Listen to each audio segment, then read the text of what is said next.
आणि माननीय देवेंजींनी 2014 ते 19 मध्ये एनआयटी बरखास्त केली होती। अनेक दिवसाची मागणी आहे की एनआयटी बरखास्त केली पाहिजे, कारण एनआयटीच्या माध्यमातून जे काही कामं झाले असतील, 572 लेआउट असतील, 1900 लेआउट असतील, अलग लेआउट असतील, या जनतेला त्रास झाला। तिथल्या सिवर लाईन, गटर लाईन, तिथलं पाणी, तिथली दिवाबत्ती, तिथले रस्ते, या बाबतीत काय स्थिती आहे तुम्हाला सगळ्यांना माहिती आहे।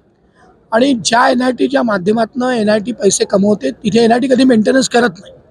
त्यामुळे एनआयटीने शहराबाहेर 25 किलोमीटरवर या शहराच्या बाहेरचा विकास करावा आणि महानगरपालिकेने शहरातला विकास करावा, अशी आमची भूमिका आहे। देवेंजींनी बरखास्त केली होती, पण महाविकास आघाडीचं सरकार आलं आणि त्यांनी हिला पुनर्जीवित केलं।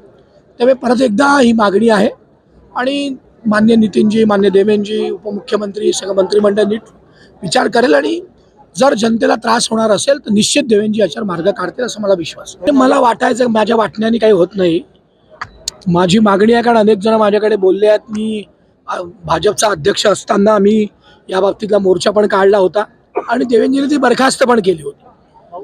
त्यामुळे 19 ती परत एकदा महाविकास आघाडीने त्यांच्या 2.5 वर्षात पुनर्जीवित केली। ते पाप त्यांनी केलं, ते मिटवण्याकरता संधी आम्हाला आली आहे, त्यामुळे ती करावी अशी माझी मागणी। मंदिराची पण आमची भूमिका होती, 370ची आमची भूमिका होती, कॉमन सिव्हिल कोडची पण आमची भूमिका आहे आणि छोटे राज्याची पण आमची भूमिका आहे। ती निश्चित पूर्ण होईल।